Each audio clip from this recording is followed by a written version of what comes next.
Ojeri Mwamba wako ni nani? Mwamba ni Yesu. Oh, hallelujah. Mwamba ni Yesu. Oh, mwamba wako ni nani wewe? Mwamba ni Yesu. Oh, hallelujah. Mwamba ni Yesu. Wewe utamupenda nani? Oh, mwamba ni Yesu. Hallelujah. Hallelujah. Wewe utamufuata nani? Mwamba ni Yesu. Oh, hallelujah. Mwamba. Oh, utamwimbia nani? Mwamba ni Yesu. Hallelujah. Oh, mwamba. Wewe utamwamini nani? Mwamba ni Yesu. Mwamba. Oh, hallelujah. Mwamba. Oh, kuhani wako nani? Mwamba ni Yesu. Kuhani wangu Yesu. Mwamba. Oh, alikufia wewe. Mwamba ni Yesu. Alinifia pia. Mwamba. Oh, moyo msifu Mungu watoto wake. Mwamba ni Yesu. Hallelujah. Hallelujah. Yeye alikufia wewe. Mwamba yeye alinifia pia. Mwamba hallelujah. Oh, utamwimbia nani? Oh, mwamba ni Yesu. Mwamba. Oh, hallelujah. Mwamba ni. Oh, utamwamini nani? Mwamba ni Yesu. Mwamba. Oh, hallelujah. Mwamba ni Yesu. Oh, sepelela apakumona mulo. Hallelujah. Hallelujah. Oh, tuimeboso, tuimeboso. Nedewe dikaka. Oh, hallelujah. Hallelujah. Oh, iyai boso jale. Oh, jale lo tuto teje. Yehova wa mule tuime boso. Oh, hallelujah. Hallelujah. Oh, kukalvari, kukalvari. Pamene kotusebu. Hallelujah. Hallelujah. Oh, confidile, confidile. Epomana wales. Hallelujah. Hallelujah. Oh, iyai boso jale. Oh, jale lo tutate Jehovah. Oh, timeboso, timeboso. One dewe degata. Hallelujah, hallelujah. Oh, Mashiach, Mashiach. Eketa pakabumi. Hallelujah, hallelujah. Oh, kutokesha, kutokesha. Oh, babeba, mambobos. Hallelujah, hallelujah. Oh, iyai boso jale. Oh, jale lo to te. Oh, timeboso, timeboso. Ediwi digata. Alléluia, Alléluia. Oh, mon mamoulou, me manga, me magima. Alléluia, Alléluia. Oh, batendela, oye poa le sawabu. Alléluia, Alléluia. Oh, iai. Oh, jalelo tout Jehovah wa mulo tuime bonso Nebiwi digata. Alléluia, Alléluia. Oh, batetima, timila mwana lesa. Alléluia, Alléluia. Oh, wetu fila, wasela, nyanda yetu. Alléluia, Alléluia. Oh, iai, boso jale. Adalelo, tuto te Jehovah. Tu me boso. Ebi digata. Alléluia, Alléluia. Amen. Est-ce que nous pouvons applaudir pour la gloire de notre Dieu? Que le Seigneur vous bénisse. Ok, nous allons nous tenir debout. Nous prenons nos Bibles dans Ézéchiel 36.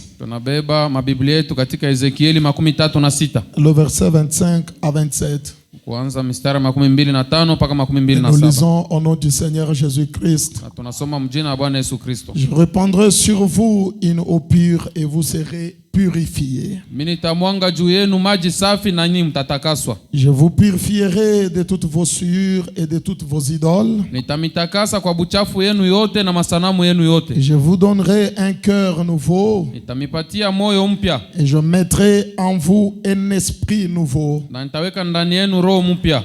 J'ôterai de votre corps le cœur de pierre. Tatosha mumwili wenu ili mamoyo yaibwe. Et je vous donnerai un cœur de chair. Na nitamipatia moyo wa mnofu. Je mettrai mon esprit en vous. Nitaweka roho yangu ndani yenu. Et je ferai en sorte que vous suiviez mes ordonnances. Na nitafanya kusudi mwe mfuate maamri yangu. Et que vous observiez et pratiquiez mes lois. Na muangalilishe na kutenda masheria yangu. Jean chapitre 17. Yohane 17. Le verset 17. Mstari wa 17. La Bible dit ceci. Biblia inasema hivi. Sanctifie-les par ta vérité. Ubatakase kupitia ukweli yako. Ta parole est la vérité. Neno lako ni ukweli. Pouvez vous asseoir. Mnaweza kuikala. Plaise à Dieu d'ajouter la bénédiction à la lecture de sa parole. Yompendeze Mungu ongeze mibaraka kwa usomi wa neno lake. Ce soir, nous vous saluons tous dans le précieux nom du Seigneur Jésus-Christ. Magharibi tunamsalimia bote mjina damani ya Bwana Yesu Kristo. OK, alors que nous sommes dans la présence de Dieu, sasa vile tuko muwepo wa Mungu, nous allons encore essayer d'ajouter un plus à ce que nous sommes en train de voir. Tutapima tena kuongeza kingine kukile tuko naona. Nous sommes déjà sur la deuxième partie tunakuwa msehemu ya pili que nous avons appelé l'esprit nouveau ou la sanctification. Ile tuliita roho mpya au utakaso. Alors, étant une personne brute avec un cœur de pierre, sasa kukiwa tu mtu wa kimaumbile vile na ile moyo yaribwe, un cœur sec, ile moyo ya kukauka, Dieu doit travailler sur ce cœur-là. Mungu anapaswa kutumika pa ile moyo. Et voilà que comme Dieu, quand il commence une œuvre, il ne rate pas, il finit toujours par réaliser ce qu'il cherchait. Na Mungu kama yeye anaanja kazi, yeye asishindwake kamwe, anafikiaka paka kutimiza kile kuna tafuta. Alors malgré ce cœur de pierre, sasa japokuwa ile moyo waribwe, le cœur qui était tout le temps en contradiction avec la parole, ile moyo ilikuwa kila mara umatengano na neno ya Mungu, le cœur qui n'était pas facile à convaincre, ile moyo ambaye kwa ubepesi kuiweza, le cœur mauvais, roho mbaya, qui ne voulait que ses intérêts à lui yenyewe ilikuwa napenda tu faida yake, et qui n'aime pas les intérêts de l'autre, haina lazima faida ya mwingine. alors Dieu finit par enlever, déraciner ce cœur-là. Mungu anafikia kutosha kutukunya ile moyo ile, Et il vous donne un cœur nouveau. na anamipatia moyo mpya, Un cœur tendre, un cœur de chair. moyo wa nyama, moyo wa minofu. On commence à prêcher la parole. Anaanza kuhubiri neno, La parole qui n'avait pas de place commence à trouver quand même de la neno ile place. ilikuwa nafasi inaanza kupata fasi. Amen. Amen. Le cœur commence quand même à être touché. Na moyo inaanza kugusiwa. Là, Dieu t'a justifié. Pale ni kusema Mungu anakuhesabia haki. Amen. Amen. Ce n'est que la première étape. Ile ngari ni hatua ya kwanza tu. Alors, malgré la justification, Sasa japokuwa ile kusabiwa haki, malgré le cœur tendre et ce cœur-là qui peut quand même maintenant accepter la parole, japokuwa ile moyo mregevu, ile moyo yenyewe inaweza kuitikia neno, l'homme peut encore mentir. mtu anaweza tena kulanda, L'homme peut encore tromper. mtu anaweza tena kusema bongo, L'homme peut encore maudire. mtu anaweza tena kulaani, L'homme peut encore s'absenter de l'église. mtu anaweza tena kulofa kanisa, L'homme peut encore venir en retard. mtu anaweza tena kuya nyuma L'homme ukanisa, peut encore ne pas payer les dîmes. mtu anaweza tena kutokulipa cha 10. Amen. Amen. Avec son nouveau cœur-là. Na ile moyo mupya ile, Mais il y a des habitudes lakini kuko ile matabia au qui sont bisela restées attachées encore à lui. yenye binabakia bilisha kujambatanisha kwake. Il peut encore se quereller. Anaweza tena kukokotana na bantu, Il peut encore critiquer. anaweza tena kushimanga, Mais il vient à l'église. lakini iko nakuya ukanisa. Il peut encore battre la femme à la maison. Anaweza tena kupika bibi kule La kulango. femme peut encore être insoumise à la maison. Mwanamke naye anaweza kuwa kutokutii kwa Bwana. Cet homme-là peut encore parler à mal des autres. Ule mtu anaweza tena kusemea bengine bibaya, Mais étant justifié. lakini wa kuhesabiwa haki. Il est justifié Aisha kuhesabiwa haki parce qu'il a cru au Seigneur ni Jésus-Christ juu yeye aliamini Bwana Yesu Kristo, et il s'est fait baptiser dans les eaux au nom du Seigneur na Jésus-Christ. alibatiziwa mumaji mujina la Bwana Yesu Et Kristo. ce n'est que la première étape, Na ile ngari tu ni hatua ya kwanza, le premier pas. ile hatua ya kwanza. Malgré cela, Sasa japokuwa ile il a toujours son ancien esprit là. ya ngari na ile roho yake ya zamani, Et Dieu doit maintenant enlever cet ancien esprit. sasa Mungu anapaswa kutosha ile roho ya zamani. Quel esprit par exemple? Ni roho gani? Kwa mfano, Chez nous, la femme c'est un esclave. kwetu mwanamke ni mtu wa kazi. Chez nous, la femme n'a rien à dire devant un homme. Kwetu mwanamke ashina kia kusema mbele ya mwanaume. Ancien esprit. Ile ni roho ya zamani. Amen. Amen. Dieu doit enlever cela. Mungu anapaswa kutosha ile. Frère Branham dit ceci. Ndugu Branham anasema hivi, Je suis dans le voile intérieur. niko muile pazia ndani mahubiri ya nabii. Paragraphe 60. Kifunga 60 Prêché le 21 janvier 56. ya tarehe 21 mwezi wa kwanza mwaka 56. Est-ce que vous êtes là? Eti muko pale. Frère Branham dit ceci. Ndugu Branham anasema hivi, Remarquez, tazameni, vous mettez un esprit nouveau. kumipatia moyo mpya. Dieu doit vous donner un esprit nouveau. Mungu anapasha kumipatia roho mpya, Sinon, kama si vile vous ne pouvez même pas être en harmonie avec lui. moya muwezi kuwa mapatano na yeye. Amen. Amen. Donc, l'ancien esprit Ni là, kusema ile roho ya zamani ile ne vous met pas en harmonie avec Dieu. haimiweke mu mapatano na Mungu. Or, ce que Dieu poursuit, Japo kile Mungu kunafata, écoutez, écoutez très bien. musikie mzuri, Ce que Dieu poursuit, kile Mungu kunafata c'est d'avoir la prééminence dans le cœur de l'homme. ni yeye akuwe nafasi ya kwanza mu moyo wa mtu. Or, pour accéder dans ce cœur-là, Sasa kwa kuingia mwa ile moyo il ile, faut que Dieu enlève d'abord le cœur de Pierre. inabidi Mungu atoshe mbele ile moyo wa Le ribwe. cœur de Pierre est déjà enlevé. Ile moyo wa ribwe isha kutoshewa. Maintenant, tu as un cœur de chair. Pale unakuwa na moyo wa Mais minofu, tu as encore ton ancien esprit là. lakini ukingali na ile roho ya zamani. Dieu doit aussi enlever cet ancien esprit Mungu anapasha kutosha na ile roho ya pour zamani te donner un nouveau esprit. tu akupatie roho mpya. Frère Branham dit, Ndugu Branham anasema Dieu doit vous donner un esprit nouveau. nouveau. Mungu anapasha kumipatia roho mpya. Sinon vous ne pouvez même pas être en harmonie avec lui. Kama si vile mwezi kuwa kama mapatano na yeye. Vous ne pouvez pas vous accorder avec vous-même. Mweye amweza hata kupatana na mwe benyewe. Branham dit, Branham anasema, ce vieux mauvais esprit que vous aviez en vous, ile roho ya zamani mubaya yenye mko nayo ndani yenu, aussi doit-il mettre un esprit nouveau en vous, na yeye anapasha kuweka roho mpya ndani yenu, afin que vous puissiez vous accorder avec son esprit. kusudi mwe mwingie mapatano na roho yake. Est-ce que vous comprenez? Eti munaelewa? Regardez mes frères. Muangalie bandugu.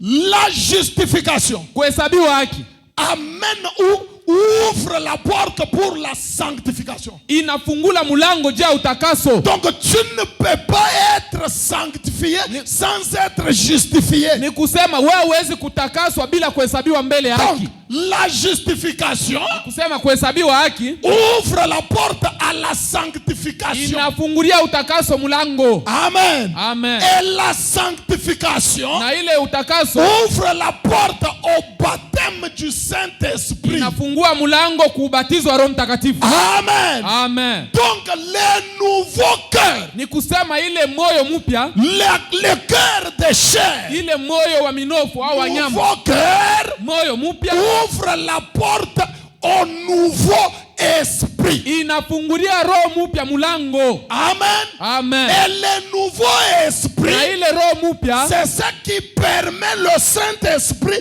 à venir. Ile njoo inaruhusu Roho Mtakatifu akuye. Est-ce que vous êtes avec moi? Eti Mungu pamoja na mimi. Donc, ni kusema si vous n'êtes pas justifié, kama mwa mhesabiwa haki, pas moyen d'être sanctifié. Hakuna namuna ya kutakasa. Si le cœur mauvais est encore là, kama ile roho moyo mubaya ngari pas pale, moyen qu'un nouveau esprit vienne. Hakuna namuna roho mpya ikuye. Est-ce que vous êtes avec moi? Eti Mungu pamoja na Et mimi. si vous n'êtes pas sanctifié, na kama moyo myatakasa, le baptême du Saint-Esprit ne viendra jamais. ubatizo wa Roho Mtakatifu haitakuya Et kamwe. si tu n'as pas le nouveau esprit, na kama una ile roho mpya, l'esprit de Dieu ne viendra jamais. roho ya Mungu haitakuyaka kamwe. C'est ainsi que Dieu a commencé par te justifier. Ndio pale Mungu alianza mbele Il kuhesabia. enlève l'ancien cœur. Anatosha ile moyo ya zamani. Il te sanctifie Anakutakasa. en te donnant un nouveau esprit. Kukupatia roho mpya. Pour qu'en troisième position, Ndio kusema pale ile son esprit vienne entrer. ule roho yake sasa C'est ingie. ainsi que Fabana continue, il dit. Ndio pale ndugu Branham endelea anasema, Aussi doit-il mettre un esprit nouveau en vous, mpaka vile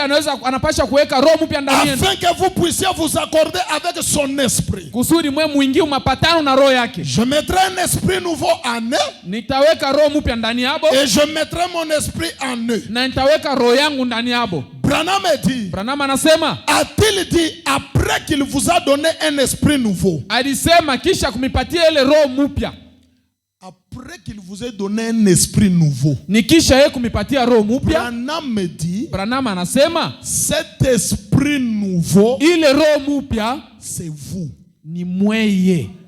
Est-ce que vous écoutez? Eti munasikia? Cet esprit nouveau, Ile roho mpya c'est vous. ni mweye. Ne confondez pas cela avec l'esprit de Dieu. Musiwazie kusema ile roho mpya na inakuwa roho ya Mungu. Ce n'est pas ça. Aina ile. C'est votre esprit nouveau, Ile ni roho mpya yenu, afin que vous puissiez vous accorder avec le Saint-Esprit. kusudi mwe mwingie mapatano na Roho Mtakatifu. Si jamais Dieu vous le donne. Kama Mungu anamipatia hayo. Amen. Amen.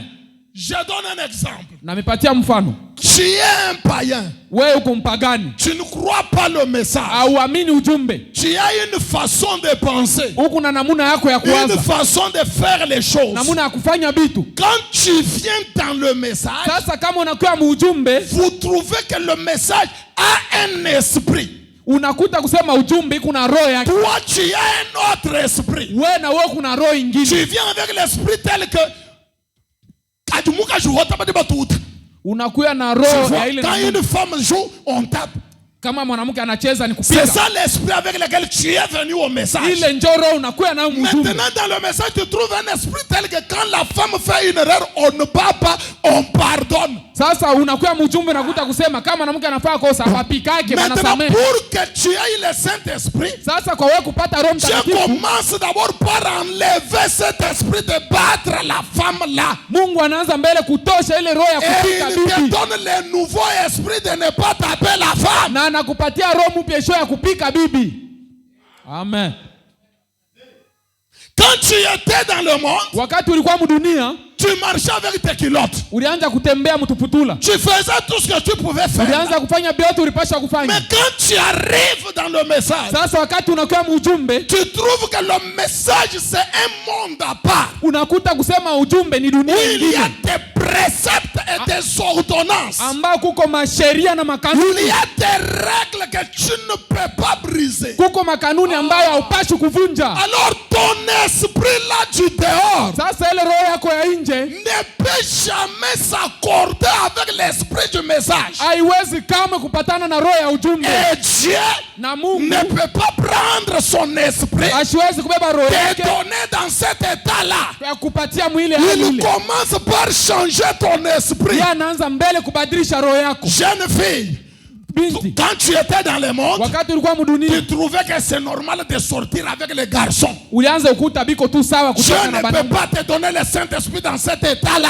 Mungu asiwezi kupa roho mtakatifu mwili Quand tu hali. crois la parole, Kama unaamini neno, l'Éternel commence par t'enlever cet ancien esprit-là Mungu anaanza mbele kukutosha ile roho ya pour zamani. te donner un nouveau esprit Kwa kukupatia roho mpya. qui dit que la fille doit aller au mariage vierge. Yeye kusema binti anapasha kwenda kubukweni Tu dois bikira. d'abord enlever toute cette souillure-là. Mungu anapasha mbele kutosha ile buchafu C'est yote. ça ce qu'on appelle la sanctification. Ile ndio banaita Un utakaso. nouveau esprit. Roho mpya. Est-ce qu'on Amen. se comprend? Eti tunasikiana. Njoo vile. Il faut bien continuer, Willy. Na ndugu Branham endelea anasema, En effet, mukweli, vous, mweye, dans votre état, mwali yenu ile, vous ne vous accordez jamais. amwezi kupatana kamwe. Vous ne pouvez pas vous accorder avec votre femme. Amwezi kupatana na bibi yenu kamwe. Vous écoutez l'esprit ancien. Munasikia ile roho ya Vous ne zamani. pouvez pas vous accorder avec votre femme. Amwezi kuingia mapatano Vous na ne bibi yenu. pouvez pas vous accorder avec votre mari. Amwezi kuingia mapatano na babwana yenu. Vous ne pouvez pas vous accorder avec votre voisin. Amwezi kuingia mapatano na bajerani. Dans cet état-là, Mwile hali. Frère Branham dit, Ndugu Branham anasema, comment allez-vous donc vous accorder avec Dieu? sasa namuna gani mtaingia mapatano na Mungu? Il met donc un esprit nouveau en vous. Inabidi yeye aweke roho mpya ndani Et yenu. puis il met son esprit en vous. Kisha sasa anaweka roho yake ndani Écoutez yenu. maintenant l'esprit nouveau. Musikie sasa ile roho mpya. Branham me dit, Branham anasema, il vous donne un esprit nouveau, anamipatia roho mpya, un nouvel aspect, ile hali ya sasa, une nouvelle foi, ile imani ya sasa, une nouvelle nature, ile umbile ya une sasa, nouvelle manière de comprendre les choses. hali ingine ya kuelewa vitu. Tu comprends maintenant que non, une femme doit être soumise à son mari. Un nouveau esprit. Unaelewa kusema mwanamke anapasha kutii kwa bwana yake. Ile L'homme roho doit ya sasa. aimer sa femme. Un nouveau esprit. Bwana anapasha kusaidia bibi yake. Roho Donc, mpya. quand je travaille, Ni kusema kani kuna je tumika, gagne quelque chose, je dois payer ma dîme. kama Nouveau napata kitu esprit. fulani nadipa cha 10, roho Tu mpya. comprends que maintenant je ne peux pas m'absenter de l'église. Auelewa kusema hapa siwezi Tu tena comprends kutoka que kanisa. maintenant je ne peux pas aller à l'église en retard. Hapa siwezi tena Tu dis, kwenda non, non, kanisa non, nyuma non. ya wakati. Un chrétien doit lire sa Bible. Unakosea kusema Non, non, mkristo non, non, anapasha non. kusoma En Biblia. tant qu'une fille de Dieu, je dois porter des choses décentes. Sawa vile binti ya Mungu unapasha kuvala En manguo tant ya qu'une fille heshima. de Dieu, je dois être naturel. Sawa vile mtoto wa Mungu unapasha kuwa wa kimaumbile. Amen. Amen. Esprit nous. Roho mpya. Unaanza kufanya kwa mambo mnamna ya sasa. Tu commences à faire les choses de manière Tu nouvelle. donnes raison à la partie non, non, ce que je faisais là, je ne Unapatia connaissais. neno haki Donc, kusema kile c'était une nitaka erreur. Maintenant, tu as une nouvelle marche. Tu es devenu une nouvelle créature. Tu as une nouvelle nature. Pale unakuwa kiumbe kia sasa, unakuwa na umbile mupya. Autrefois on t'injuriait, mara ingine balianza ukuzarau, tu t'es fâché. unaanza kushirika. Lorsqu'on parlait à mal de toi, kama nakusemea bibaya, les yeux devenaient rouges. macho unakuwa mwekundu. Maintenant cette fois-ci, sasa hapa Dieu te donne un nouveau esprit. Mungu anakupatia roho On mpya. parle à mal de toi, Bakusemea on bibaya, te critique, on bakuzarau, dise quoi que ce soit, ça ne te dit absolument rien. hata baseme nini abikwambie kitu. Sans foutiste. Sans foutiste. Unakuwa tu washipo wa kusula byote. Nouveau ile ni roho mpya. Et frère Branham dit, ndugu Branham anasema, il vous donne un nouveau esprit, anamipatia roho mpya, un nouvel aspect, ile hali ya sasa, une nouvelle foi. ile imani ya sasa. Puis il place son esprit en vous. Kisha yeye anabeba roho yake anaweka ndani Je yenu. suis dans l'imitation du christianisme. Niko mwile kuiga Bukristo, mahubiri ya nabii. Paragraphe 71. Kifunga 71. Celui qui est prêché le 21 janvier 57. Ni mwezi wa kwanza mwaka 57. Fabana est en train toujours de définir l'ancien esprit, c'est quoi? Écoutez. Ndugu Branham yuko naendelea kufasiria roho ya zamani ni nini. Il dit, je te prie, Père céleste, Anasema na kuomba Baba wa mbingu, de tout mon cœur, kwa roho yangu yote, d'envoyer le baptême du Saint-Esprit maintenant même. utume ubatizo wa Roho Mtakatifu hapa sasa. Puisse cela venir de la gloire comme un vent impétueux, ile itoke kutukufu saa ile pepo ya nguvu, et s'établir dans chaque cœur. na kuingia ndani ya kila moyo. Amen. Amen. Branham dit, Branham anasema, et puisse le vieil esprit de loup, na ile roho mbaya ya badubu au ya mbwa mwitu, le vieil esprit, ile roho ya zamani, l'ancien esprit, ile roho ya zamani, puisse le vieil esprit de loup ile roho ya zamani ya mbwa mwitu les quitter, ibatoke, et puisse l'esprit doux et gentil de l'agneau venir, na ile roho ya upole ya mwana kondoo ikuye, puisse la colombe de la paix ile njiwa ya amani se pose sur cet agneau, ishuke pa ule mwana kondoo, comme ça s'est passé au Jourdain. sawa vile lipitikanaka ku Yordani. Écoutez, Musikie, car sababu ce ne sont que ces créatures qui pouvaient s'entendre. sababu ni paka bile biumbe wiwili ndio binaweza kupatana. Et là, j'ouvre une parenthèse. Na pale mimi nafungula kifungo moja. Branham me dit, Branham anasema Jésus était un agneau. Yesu alikuwa kama mwana kondoo. Il avait la nature douce et gentille. Alikuwa na ile hali ya upole. Amen. Amen. Et le Saint-Esprit Na Roho Mtakatifu est descendu sous forme de la colombe alishuka muumbile ya njiwa, et sur l'agneau. ikashuka paka pa Parce mwana que kondoo. ces deux natures-là s'entremêlent, s'accordent. Sababu ile maumbile mbili inapatanaka, Donc, inasikianaka. le vieil esprit, Ni kusema ile roho ya c'est zamani, l'esprit de bouc, ile ni roho ya babebero, l'esprit de loup, ni roho ya bambwa un mwitu, esprit ravisseur, ile roho ya querelle kudanganya, des problèmes. ya mamambo. Le Saint-Esprit ne peut pas venir là. Roho Mtakatifu hasiwezi kuya pale. Branham me dit, Branham anasema le Saint-Esprit ne se pose jamais, la colombe ne se pose jamais sur un bouc. ule njiwa asishukake kamwe kwa bebero. La colombe ne descend que sur l'agneau. Ule mwana kondoo ule njiwa Et anatoka kwa mwana l'agneau, kondoo. c'est la nouvelle nature. Na Une ule mwana nature kondoo douce. ni umbile ya sasa ya Une upole. nature gentille. Ile umbile ya hali ya Et vizuri. Dieu Na Mungu a toujours identifié ses croyants aux agneaux. na Mungu anaoneshaka baaminifu bake kila siku saba Donc, kondoo. tu viens du monde Ni kusema unatoka mdunia comme un cochon, sa vile avec des saletés, na buchafu avec des souilles, na buchafu avec mingi des médisances, na vya kusema avec des vibaya convoitises, na kutamani avec des querelles, na magonjwa avec des critiques, na vya kushimanga avec des cutesses, na ile kitu avec nguvu la haine. na chuki. Amen. Amen. Maintenant, Hapa sasa le Saint-Esprit Saint-Esprit, Roho Mtakatifu, Dieu lui-même, Mungu yeye mwenyewe, par sa parole parlée, kupitia neno yake yenye on kusemewa, prêche la parole. anahubiri neno. Dieu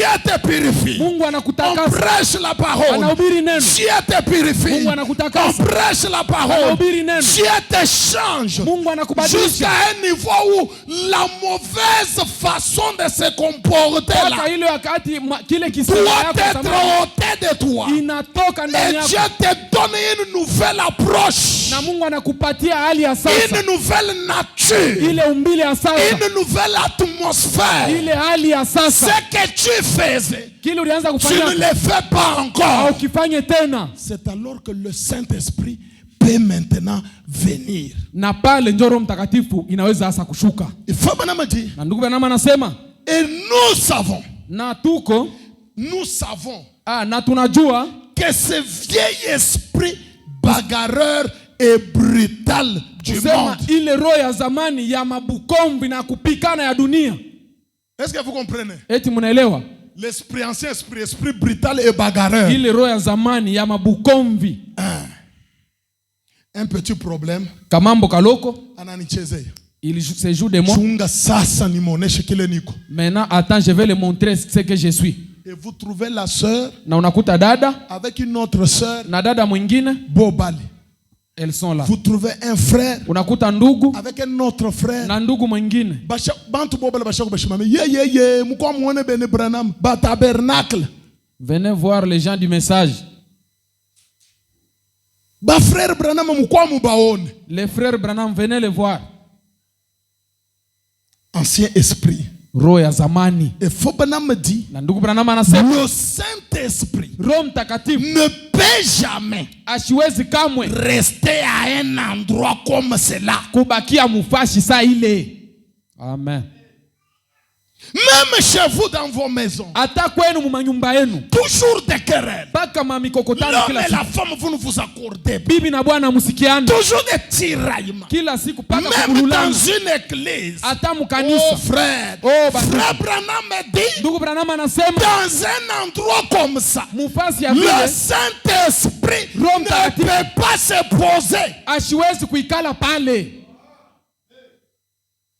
Il ne peut pas. ashiwezi Dans l'église, toujours des tiraillements. mukanisa paka vya kubululana. Il m'avait dit, Alisemaka, il m'avait fait. alinifanyishia. Yo mumpenda. Oh, Wangambi mpenda. nyonyi même njinungu. Eh bien njinungu. Et le Saint-Esprit ne peut jamais, frère, même si tu gênes pendant 40 jours, aussi longtemps que cet esprit-là bagarre, des tiraillements, des querelles, l'esprit méchant, mauvais là est là, le Saint-Esprit ne peut jamais, jamais. Ndugu, hata kama unafunga mashiku 40, kama ukingari mwa ile hali yote, Roho Mtakatifu asiwezi kushuka. Toi, tu ne peux pas pardonner quelqu'un. Wewe hauwezi kusamehe mtu. Non. Hapana. Donc toi, il faut vraiment... Kwako inabidi paka On conseille wapi. bana kushauria, hakuna kusikia. Le Saint-Esprit Roho Mtakatifu ne peut jamais ashiwezi kamwe rester à un endroit comme cela. kubakia mufashi saa ile. Branham dit, Branham anasema il s'envolera simplement et s'en ira. yeye ataruka na anaenda. Pourquoi? Parce que la terre n'est pas bien traitée, Jua n'est pas nini? bien préparée. Fashi haikutayarishwa Le vizuri. terrain est rocailleux. Ile fashi iko maibwe. Amen. Amen. Le terrain n'est pas fertile. Fashi aina ya mboleo. Amen, amen. Amen. La nature du monde. Ile hali ya dunia. L'ancien esprit là. Ile roho ya La zamani. nature du loup, la nature du bouc. Umbile ya beberu, umbile Esprit bagarreur. ya mbwa mwitu, ya kupikana, ya kukombana. Kama unanifanyisha na mimi nitakulurishia. Si tu me fais ceci, moi aussi je vais répliquer. L'ancien esprit. Ile ni roho ya Et le zamani. Saint-Esprit ne peut pas venir. Na pale Roho Mtakatifu Parce hasiwezi que vous ne kuja. comprenez pas, nous allons les voir. Regardez frère. Muangalie. Regardez. Muangalie huko.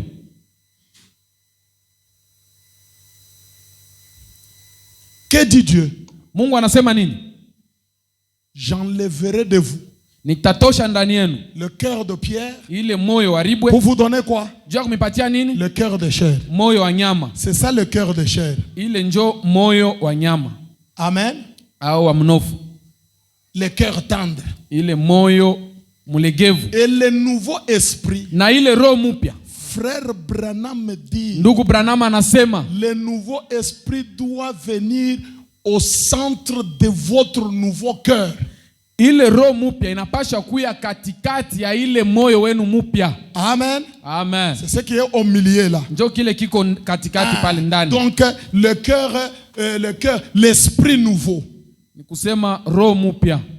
Au centre du cœur des chairs. Katikati ya ile moyo wa muno. Le Saint-Esprit na Roho Mtakatifu est au centre de votre nouveau esprit. Yeye iko katikati ya ile moyo ya ile roho yenu mpya. C'est pourquoi il est important que ton mauvais cœur là soit enlevé, soit d'abord déraciné. Ni lazima sana ile moyo wako mubaya itoshewe, itukuniwe. Amen. Amen. Écoutez mes frères. Musikie bandugu. Branham dit ceci. Branham anasema hivi. Ça entre. Binaingia. Est-ce que ça entre mes sœurs? Eti inaingia badada. OK. Mzuri. Branham dit ceci. Ndugu Branham anasema hivi. Parce que vous savez, Dieu, mnajua Mungu, le Saint-Esprit est là. Roho Mtakatifu iko. Dieu cherche les gens à qui il peut donner le Saint-Esprit. Mungu iko anatafuta batu bali anaweza kupatia Roho Mtakatifu. Mais c'est notre nature. Sasa ni ile umbile yetu qui empêche Dieu nje kunazibia Mungu à venir entrer en nous. Ya kuingia ndani yetu. Amen. Amen. Branham dit donc pourquoi beaucoup de chrétiens trouvent-ils si difficile de mener la vie chrétienne? Ndani ile mahubiri namuna gani batu ba Kristo wa mingi banakuta bigumu kuishi maisha ya Kikristo. Paragraphe 28 à 29. Kifungo 28 29 et 31. Na 31. Prêché le 3 mars 57. Ya tarehe 3 mwezi wa 3 mwaka 57. Le prophète dit ceci. Ndugu Branham anasema hivi. Suivez attentivement. Mufate mzuri. Vous recevez un esprit nouveau. Munapokea roho mpya. Vous recevez quoi? Munapokea nini? Un esprit nouveau. Roho mpya. Écoutez ce que l'esprit nouveau fait. Sasa musikie kile roho mpya iko nafanya. Quand vous le recevez. Kama munaipokea. Suivez attentivement. Mufate mzuri. Vous recevez un esprit nouveau. Munapokea roho mpya. Je lis frère Branham. Niko nasoma ndugu Branham. Le prophète dit, nabii anasema, vous recevez un esprit nouveau. Munapokea roho mpya. Vous cessez de boire. Munaacha kunywa. Vous cessez de mentir. Munaacha kulanda. Vous recevez un esprit nouveau. Munapokea roho mpya. Frère Branham dit, ndugu Branham anasema, vous pouvez pratiquement tout faire avec cet esprit. Munaweza kufanya byote na ile roho. Mais ce n'est pas ça dont Dieu parle. Aina lakini ile ndio Mungu iko anasema. Non, que quelqu'un m'encourage avec un amen. Amen. Donc avec l'esprit nouveau, ni kusema na roho mpya, tu cesses de mentir. Unaacha kulanda. Tu cesses de tromper. Unaacha kusema bongo. De voler. Unaacha kuiba. Tu cesses les querelles. Unaacha magomvi. Tu cesses l'insoumission. Unaacha kichwa nguvu. Bien-aimé, Branham dit que tu peux tout faire avec ce nouveau esprit. Wapendwa, ndugu Branham anasema na ile roho mpya unaweza kufanya byote. Amen.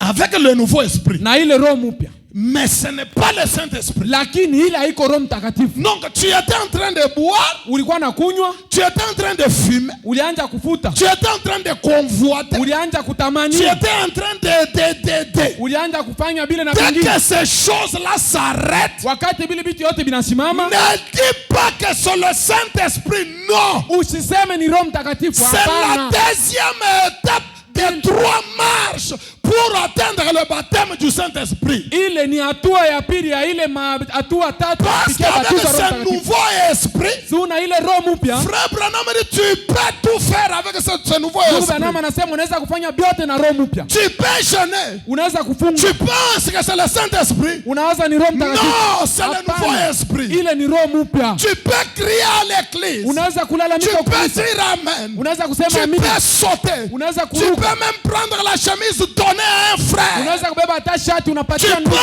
penses que c'est le Saint-Esprit? Unawaza ndio Roho Mtakatifu. Non, c'est le nouveau esprit. Hapana, ile ingadi roho mpya. Amen.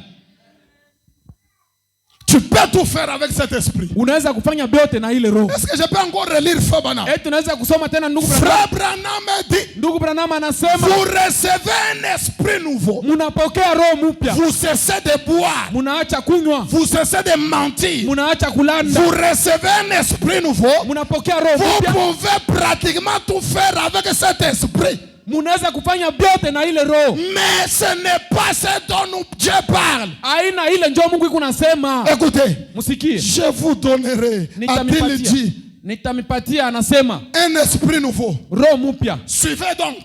Mufate. Je vous donnerai un cœur nouveau. Nitamipatia moyo mpya. Un esprit nouveau. Roho mpya.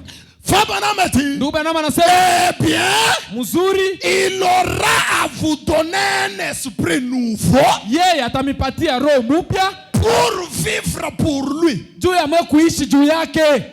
Amen. Tu vis pour Dieu, Wewe kunaishi juu ya Mungu. pas par le Saint-Esprit, Haina kupitia roho mais tu mtakatifu. vis pour Dieu parce qu'il t'a donné un nouveau esprit. Unaishi juu ya Mungu juu alikupatia roho Tu mpya. n'as pas encore prié, tu sens de condamnation. Kama uyaomba Tu n'es pas unasikia encore ile. venu à l'église. Donc, toi, tu vis pour Dieu. Wewe kama uyakuwa kanisa usikie mzuri pale huko unaishi juu ya Ah, Mungu. toi, tu penses qu'en tout cas, ça, c'est le Saint-Esprit. Non! Unaweza sema hii njoo roho C'est mtakatifu. juste un Hapana. nouveau esprit. Ile ni roho mpya tu. Amen. Alors, réfléchissons un peu. Sasa tuwazie mbele pale. Non, moi, j'aime Dieu. Oh, mimi napenda Je Mungu. ne peux que vivre pour Dieu. Mimi napasha kuishi tu juu ya Je Mungu. ne peux que vivre pour ce message. Naweza kuishi tu juu ya ujumbe. Tu vis par le Saint-Esprit Huku naishi kupitia Roho Mtakatifu ou bien tu vis par le nouveau esprit. au huku naishi kupitia ile roho mpya. J'aimerais encore insister là-dessus. Napenda tena kukazia pale. Il y a une différence Kuko achanisho au mbalimbali entre le Saint-Esprit katikati ya Roho et Mtakatifu le nouveau esprit. na roho mpya. Le Saint-Esprit, Roho Mtakatifu c'est l'esprit de Dieu. ni roho ya Et Mungu le nouveau esprit, na roho c'est mpya ton esprit mais changé. ni roho yako lakini yenye kubadilishiwa. Amen. Et avec le nouveau esprit, Na ile roho mpya on ne sera pas dans l'enlèvement. hatutaenda Tu munyakuliwa. peux avoir le nouveau esprit. Unaweza kuwa na roho Et à mpya la fin de la route, tu pars en enfer. na mwisho unaenda kugeena. Ce dont nous avons besoin, Kile tu unako ce lazima n'est pas seulement le nouveau esprit. haina tu roho mpya, Nous avons besoin tuko na lazima du nouveau cœur. ya moyo mpya, Nous avons tuko na besoin lazima du nouveau ya esprit. roho mpya, Et nous avons na plus tuko na lazima besoin zaidi du ya Saint-Esprit. Roho Mtakatifu. Amen.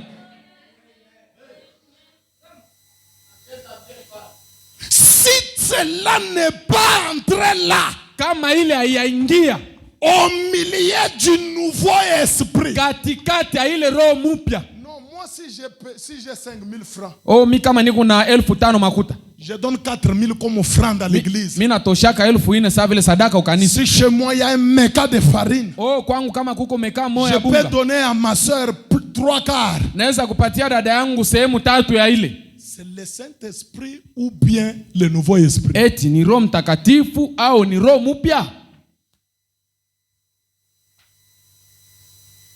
Alama ya kuuliza. Pose-toi la question. Ujiswali. En tout cas, moi, vraiment, pour Dieu, je peux me sacrifier.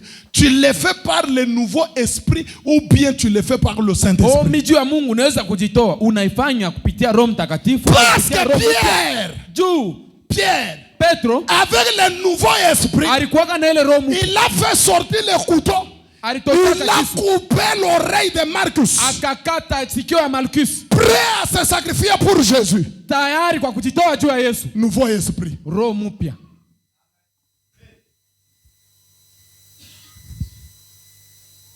C'est pourquoi Paul dit, Ndio maana Paulo anasema, même si je donnerais mon corps pour être brûlé. hata kama natoa mwili wangu juu uchome kumoto. Amen. Amen. Mais si je n'ai pas l'amour, donner son kama corps sina pour être mapendo, brûlé là, c'est le nouveau esprit. Kutoa mwili wako uchome kumoto, ile Il ni roho se mpya. sent prêt de se sacrifier pour la Ni parole. kusema uko tayari kujitoa juu ya neno. Mais Lakini l'amour, le mapendo, Saint-Esprit, Roho la Mtakatifu, perfection ile ukamilifu n'est pas là. haina pale. Amen.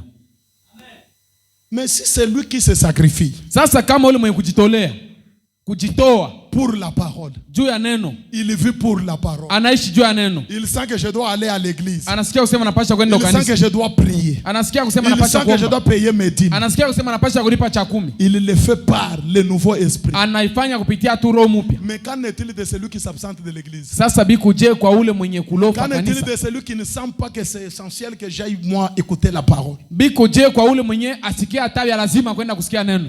C'est compliqué, hein? Pale binakuwa nguvu. Ah, ça entre, hein? Pale inaingia. Donc vous voyez qu'on a beaucoup crié par le nouveau esprit, hein? Munaona kusema tulilalamika sana kupitia roho mpya. On a payé nos dîmes par le nouveau esprit. Tulilipa cha 10 kupitia tu roho mpya. On a même donné des cadeaux aux gens par le nouveau esprit. Tulipatia batu mazawadi kupitia tu roho mpya. Pensant que c'est le Saint-Esprit. Mkuazia kusema ni roho mtakatifu. Frère Branham nous dit, Ndugu Branham anatuambia ce n'est pas ça. haina ile. Amen. Il continue, il dit. Anaendelea anasema, Et c'est ce qui vous semble si difficile. na ile nje inaonekana bigumu kwenu. Écoutez. Msikie. Écoutez-moi avec Musikie. tout ce qui est en vous. Na Écoutez. biote benye kwa ndani yenu msikilize hapa. Sœur Shekina, ne dors pas. Dada usilale.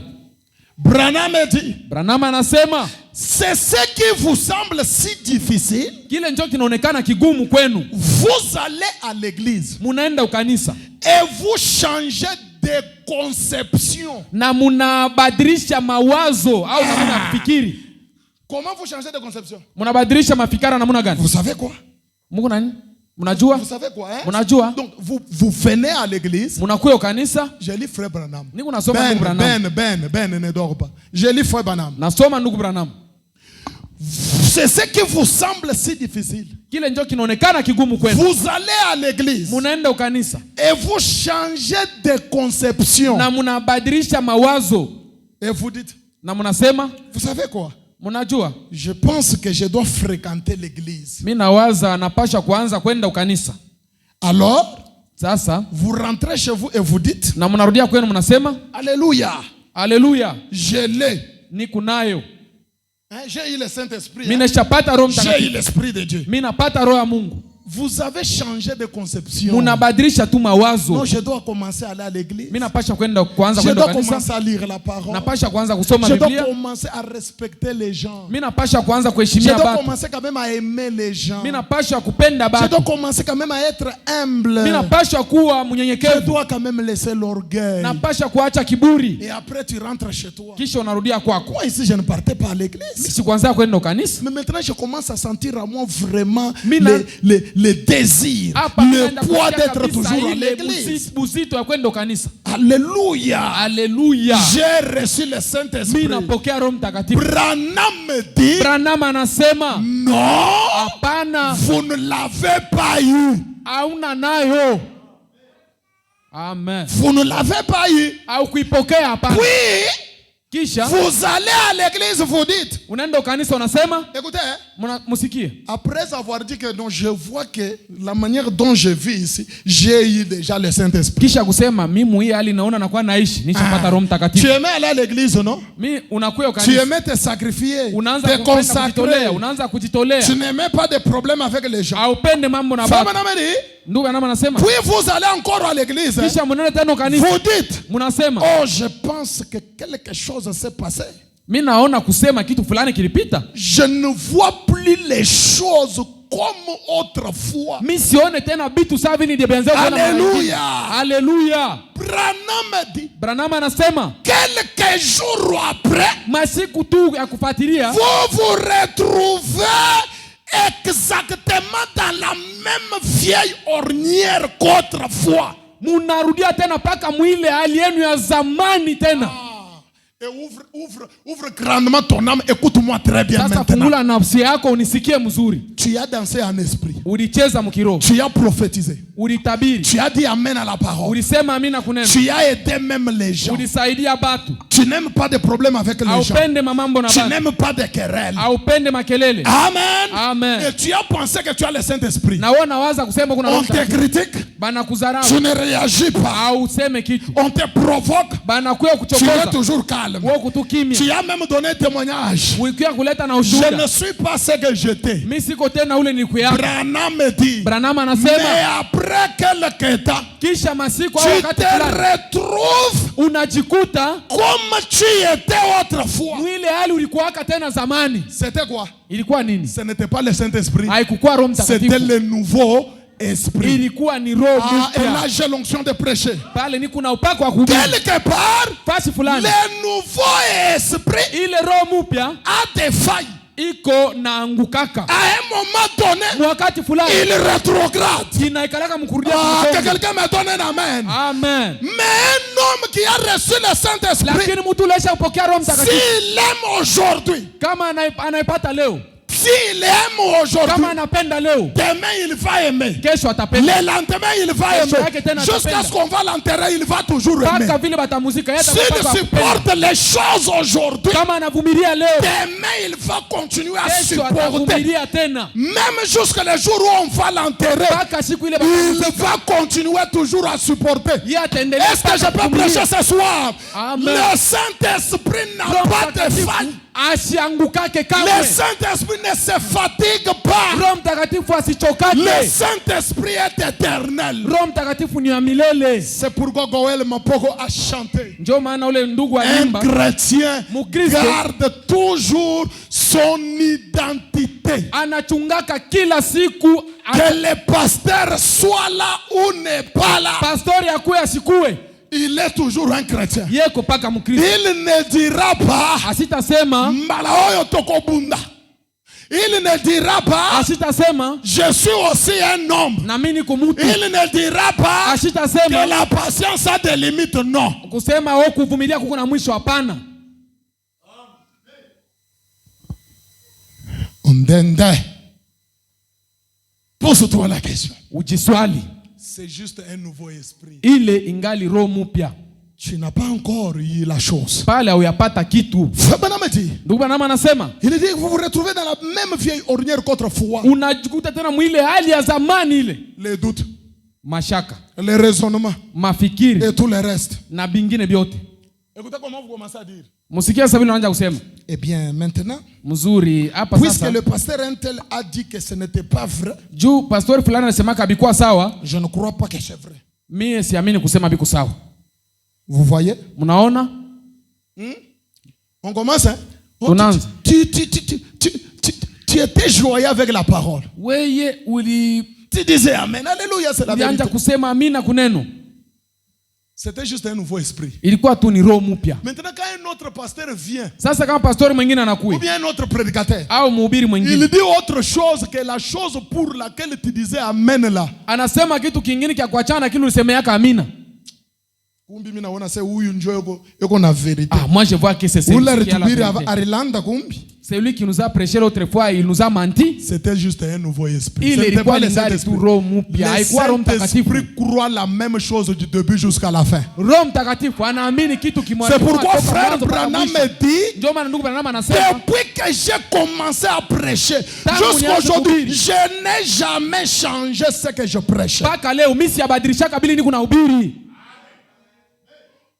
Si tu croyais les mensonges, Kama ulianza kuamini bongo, tu dois changer pour croire la vérité. unapaswa kubadilisha Mais juu ya comment kuamini toi ukweli. tu crois le message que c'est la vérité? Après tu nous dis que mimi naona sema message Mungu fai sana. Tu te retrouves un catholique. Sasa namna gani wewe unaamini kusema ujumbe ni ya kweli? Unasema mimi naona niko vya bongo vya Hapana, mingi. frère. Kesho unakuwa mkatolo. Écoutez-moi. Ndugu, mnisikie. Le message c'est une attraction. Hii ujumbe ni uvuto. Le message c'est l'aimant. Hii ujumbe tu hii. Le aimant, aimant. Iko saa ile ema ile na kokotaka byuma.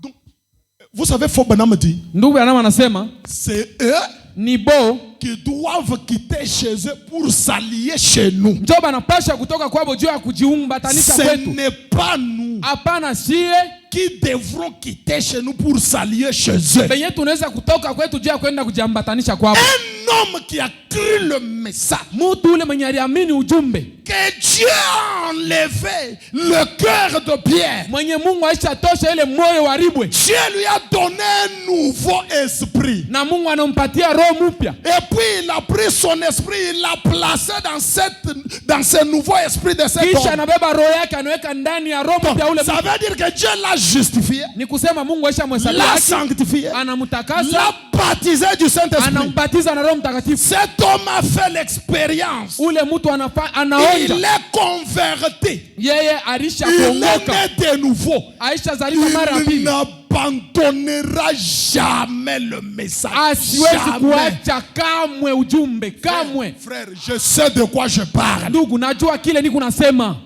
Amen. Mais vous trouvez quelqu'un Sasa mnakuta mtu qui criait amen à l'église, mwenye alianza kulalamika amina mkanisa, qui était naturel, hein, ma soeur. dada mwenye alikuwa wa kimaumbile, Après un moment, wakati fulani tu vous hivi trouvez la personne là dans des bars en train de boire. unakuta ule ndugu anakuwa anakunywa pombe. C'était quoi? Ilikuwa nini?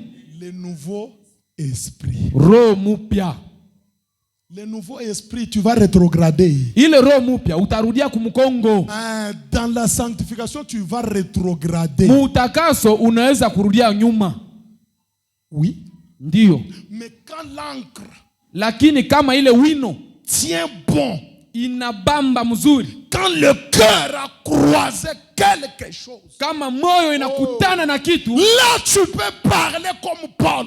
pale unaweza kusema sa Paulo, Qui me séparera de l'amour de Christ? nani atanitenganisha na mapendo ya Kristo? Rien, frère. Kitu hata Vous moja. voyez une femme Unaona mwanamke ou bien un homme au mwanaume qui était fervent à l'église, mwenye alikuwa wa mais bidii dès kanisa, qu'il connaît le divorce, lakini wakati tu soit le anapata mari le déçoit ou la femme la déçoit, bibi au bwana anamvunja moyo, et puis il abandonne le message. anaacha ujumbe. Sérieux ou l'anaanza ma pantalon. La dada commence à porter des pantalons. Comprenez que tout ce temps, Mujue kusema hiyo wakati yote c'était quoi? ilikuwa nini? Nouveau esprit. Roho mpya. Amen. Nouveau esprit. Roho mpya. Et si tu es déjà arrivé à ce point-là, Na kama ushafikia pa ile nukta, fais tout ton possible. wewe ufanye nguvu yako yote Reçois Dieu dans ton âme. umupokee Mungu mundani Parce yako. que Sababu d'un moment à l'autre, tu vas rétrograder. wakati mwana ingine utarudia nyuma. Amen. Et tu vas aussi commencer à nous dire, bwakutamba kumuinjile kuba tuvunabu bachoko. Na utaanza kutuambia Tellement que tunamchunga sana. Bale tulikuwa nabo banafanya nini? on est Banachoka. fatigué. Oh, c'est avec qui on était, ils sont fatigués. Hapana. Mutache kuletu tuanze kupakala na shipoudre. Yeye ula nakawa sana. Laissez-nous, on peut aussi commencer à mettre la poudre. Il a Vous trop- trouvez seulement notre sœur ici. Unakuta tu dada yetu hapa. Ongera kwenda kufanyisha binywele. Njoo après moment de kufanya ça. Depuis quand les noirs font comme ça? Tangu wakati gani?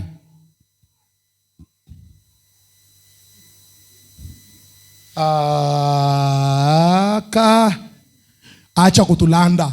Cesse de nous tromper. Bale banafanya hivi ni bazungu. Ceux qui font ça, ce sont Njoo des kuna nywele blancs. na buna tirele ya kufunga na kumancho. Wewe depuis quand? Parce qu'elles ont des cheveux naturels qui peuvent arriver jusqu'à ce niveau. Toi, depuis quand?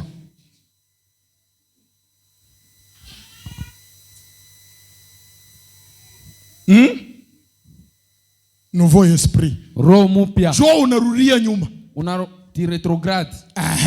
Faba na me dit ceci. Ndugu Branham anasema, Il dit que anasema, écoutez très bien. musikie mzuri. Il dit que Anasema, vous vous retrouvez dans l'ornière comme autrefois. unarudia tena mwili hali yako ya zamani. Vous avez les doutes, Unakuwa na mashaka les raisonnements. na mawazo. Un tel pasteur a dit que ce n'était pas vrai, alors je ne Pastori crois fulani pas. alisema bikuwa vya kweli, njoo Faba na pale. me dit. Ndugu Branham Et anasema, vous vous retrouvez avec les hauts et les bas. na unakutana na ile makupanda na kushuka.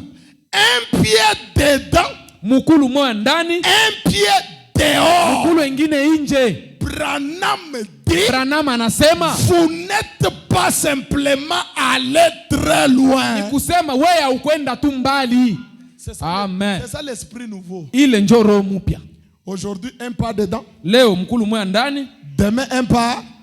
kesho mkulu ingine nje.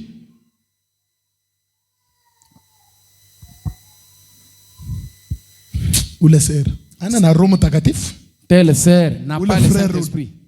Tel frère n'a Dans pas le notre Saint-Esprit. église là. Mukanisa yetu mule. Donc tu as eu seulement un nouveau esprit. Tu connais tellement que unaanza kuwa na Saint-Esprit maître. Unajua kusema we unaanza kuwa na kipimo ya kupima Roho Mtakatifu. La sœur là, Ule dada ule n'est pas un enfant de Dieu. yeye ashina mtoto wa Mungu ya C'est la kweli. semence du serpent. Ule ni mbeko ya shetani. Les frères là, Ule ndugu ule semence du serpent. ni mbeko ya nyoka, uzao wa nyoka. Saint-Esprit maître, unakuwa na enfant de Dieu maître. Wewe unakuwa na kipimo kia batoto ya Mungu na kipimo kia Roho Mtakatifu. Dans notre église là, Mukanisa yetu mule c'est seulement moi qui ai le Saint-Esprit. ni mie tu njoni kuna Roho Mtakatifu.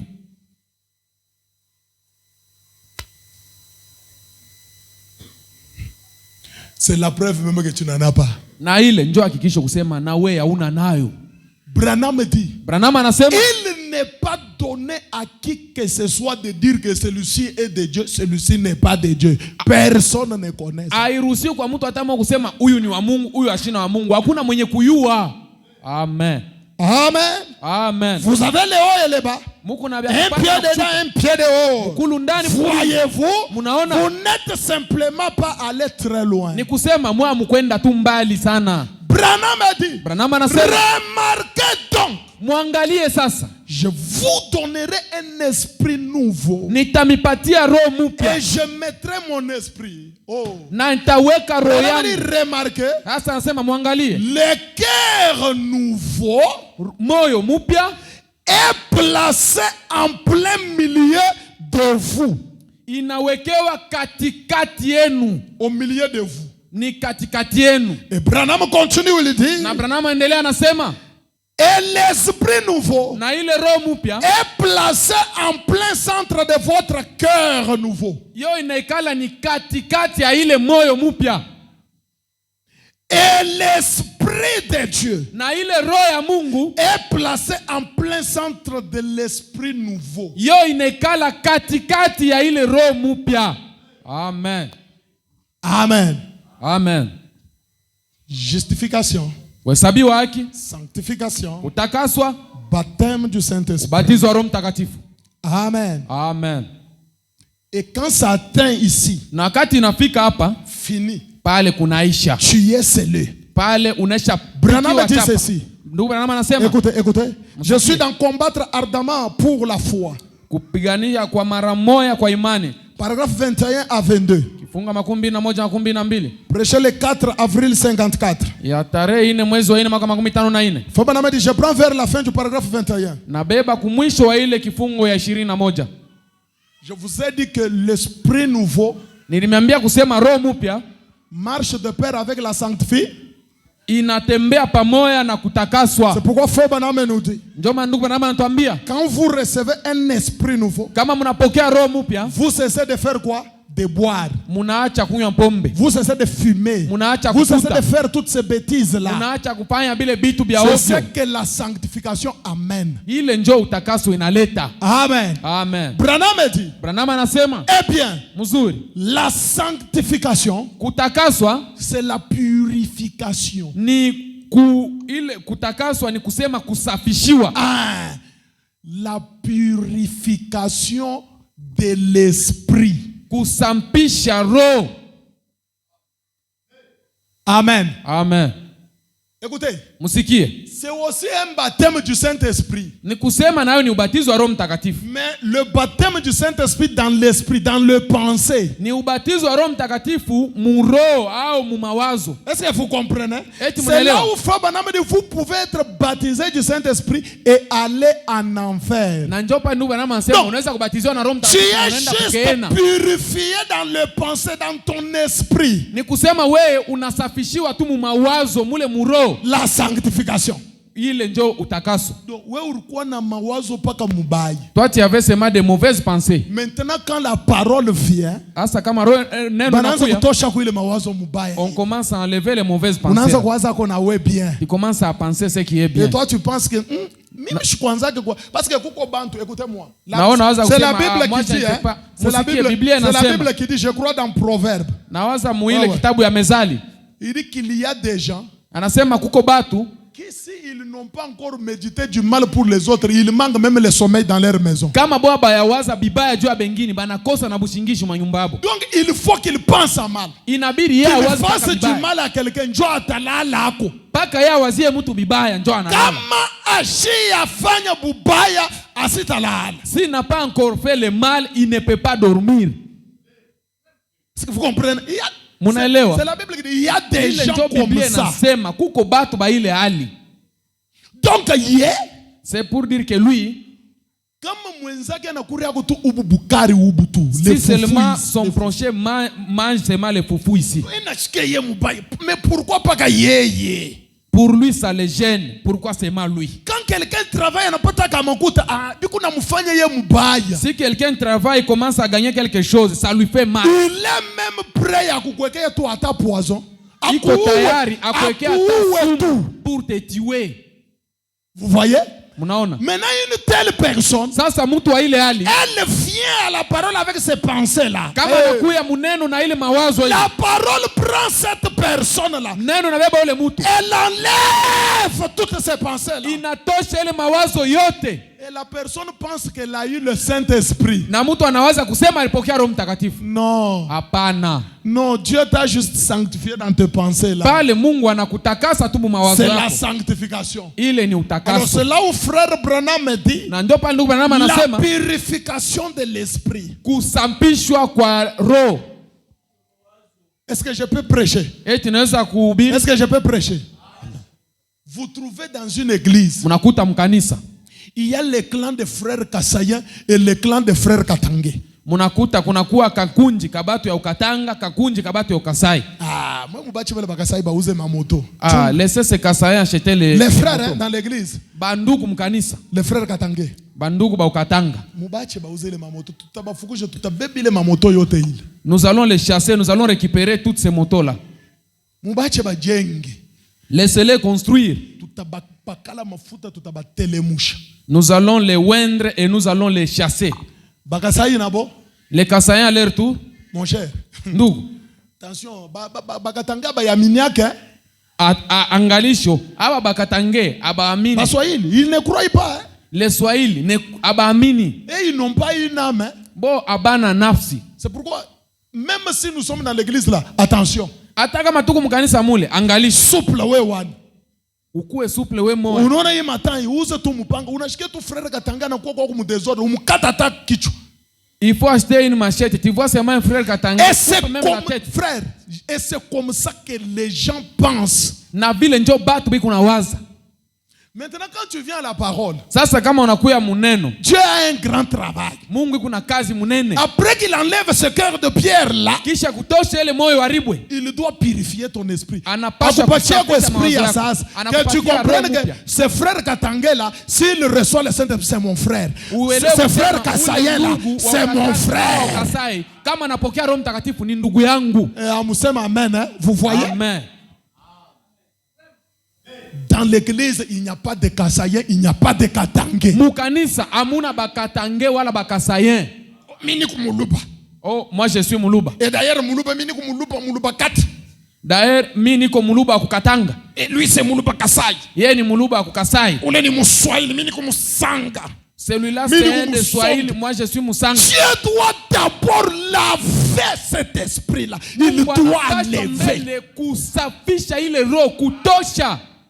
Amen. Il enlève d'abord ça. Anatosha mbele ile. Maintenant vous allez trouver quelqu'un qui va s'imaginer que comme maintenant je ne pense pas ces choses-là, donc ça veut dire que moi ici j'ai reçu le Saint-Esprit.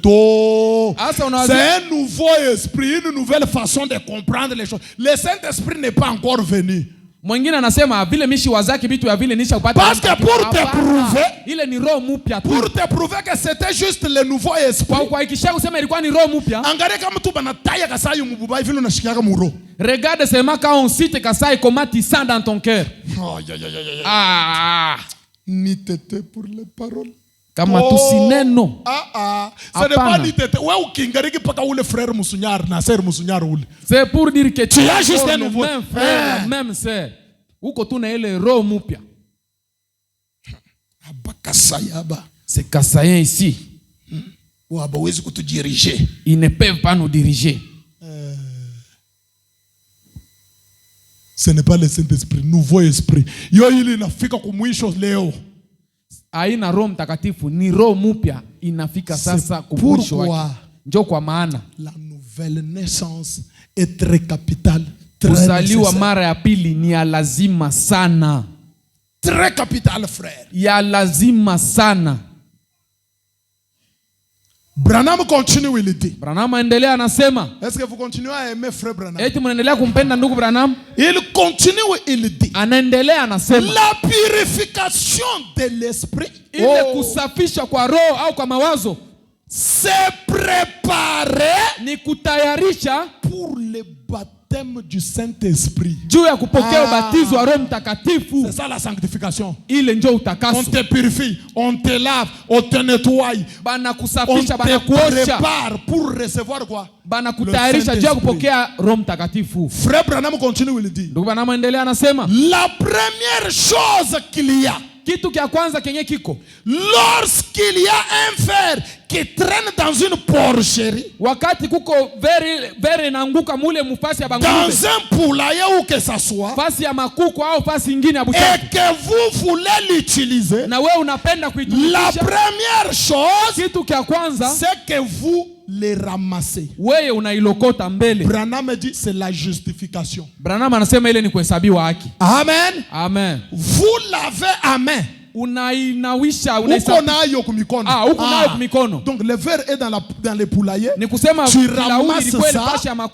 C'est la justification. Pale inahesabiwa haki. Amen. Amen. Mais malgré que tu l'as ramassé, sasa japokuwa isha kuilokota, ce verre a des saletés, tu l'as à la main. Ile verre iko na buchafu, wewe uko nayo kumkono. Branham dit, Branham anasema vous ne pouvez pas encore l'utiliser. Pale wao huwezi kuitumikisha kwanza. Amen. Dieu t'appelle à la parole. Mungu anakuita kuneno. Tu sens que la parole est la vérité. Unasikia kusema neno ni ukweli. On te baptise dans les eaux au nom du Seigneur Jésus-Christ. Banakubatiza mumaye mjina Bwana Yesu Kristo. Justification. Pale unahesabiwa. Tu gardes encore tes souillures. Ungari na buchafu. Tu peux boire. Unaweza kunywa. Tu peux mentir. Unaweza kulanda. Il te faut le lavement, le nettoyage. Kukusampisha. Amen. Amen. Et frère Branham dit, vous ne pouvez pas encore l'utiliser. Pale hawezi kutumikisha ile kilaumu. Il a besoin d'être nettoyé. Yoi kuna lazima ya kusampishiwa.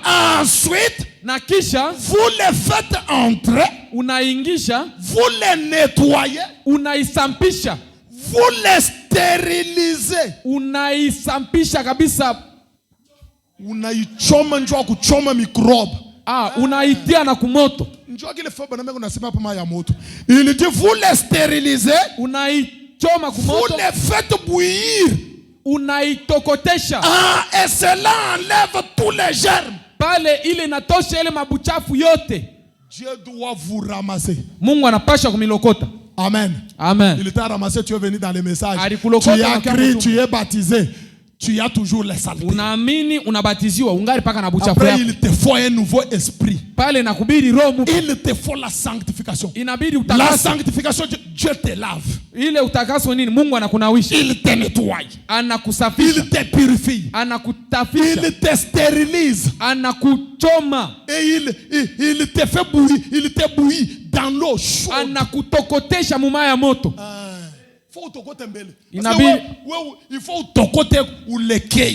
Il faut que vous puissiez devenir tendre. C'est ça la sanctification. Ile njo utakaso. Et Branham dit, na Branham anasema, c'est ce que Dieu fait à travers la sanctification. Ni kile Mungu anafanya kupitia kutakaso. Qu'est-ce que Dieu fait? Mungu anafanya nini? Il enlève les désirs du péché de votre cœur. Anatosha ile nia ya zambi mumoyo wenu. Il vous purifie. Anamitakasa. La sanctification, utakaso, ça veut dire que Dieu t'a purifié. Ni kusema Mungu anakusafisha. T'a nettoyé. Anakunawisha. Il a enlevé le désir du péché de votre cœur. Anatosha ile nia ya zambi mumoyo wako. Tu ne peux pas boire. Pale hawezi kunywa. Un homme sanctifié Mtu wa kutakaswa ne peut pas boire. hasiwezi kunywa. Un homme sanctifié Mtu wa ne kutakaswa peut pas mentir. hasiwezi Un kulanda. homme sanctifié Mtu wa ne kutakaswa peut pas convoiter. hasiwezi kutamani. Un homme sanctifié Mtu wa kutakaswa ne peut pas penser à mal de son frère. hasiwezi kuwazia ndugu yake Un homme vibaya. sanctifié Mtu wa kutakaswa ne peut pas critiquer. hasiwezi kushimanga. Un homme sanctifié Mtu wa kutakaswa ne peut pas garder une dent contre quelqu'un. hasiwezi kuchunga bishilani juu ya mtu mwingine. C'est ça la sanctification. Ile ndio utakaso. Amen. Sans laquelle personne ne verra le. Ambayo bila ile mtu hasiwezi kuona Bwana. Voir le Seigneur là, c'est quoi? Kuona Bwana ni nini? C'est recevoir le royaume des cieux dans son âme. Ni kupokea ufalme wa mbingu mnafsi yako. Pour recevoir Juu ya kuipokea le baptême du Saint-Esprit, ubatizo wa Roho Mtakatifu, le royaume des cieux, ufalme wa mbingu, vous devez naître de l'eau et du sang. munapasha kuzalika kwa maji na kwa damu. L'eau de baptême, Maji ya ubatizo ça produit la justification. inaleta Et uhesabu la wake. parole qui est le sang vous purifie. Na neno yenye C'est kuwa damu alors que le royaume inalisafisha. des cieux vient s'établir en toi. Na pale njoo ile ufalme wa mbingu inakuya ndani yako. Là, tu as vu le royaume des cieux. Pale unaona ufalme wa Là, mbingu. tu as vu le Seigneur. Pale unaona Bwana. Amen. Et c'est ça le nouveau cœur. Na ile njoo moyo mupya, Le nouveau esprit plutôt. roho mupya. Et Fabana me dit, Na ndugu c'est ça anasema que Dieu, il enlève le désir de péché de votre cœur. kile ndio Mungu anafanya, anatosha ile nia ya dhambi mumoyo wenu. Il vous purifie Anamitakasa et ensuite, na kisha écoutez-moi très bien. munifate mzuri. Après la justification, Kisha kuhesabiwa haki, après le nouveau cœur, le cœur de chair, kisha ile roho mupya, roho ya il nyama, vous faut un nouveau esprit, inabidi ile roho mupya, la sanctification. ile utakaso. Après cela, Kisha ile mon prophète dit, nabii wangu anasema, ensuite, kisha vous êtes un candidat au remplissage du Saint-Esprit. wewe pale unakuwa kandida kwa kujazwa na Roho Mtakatifu. Amen.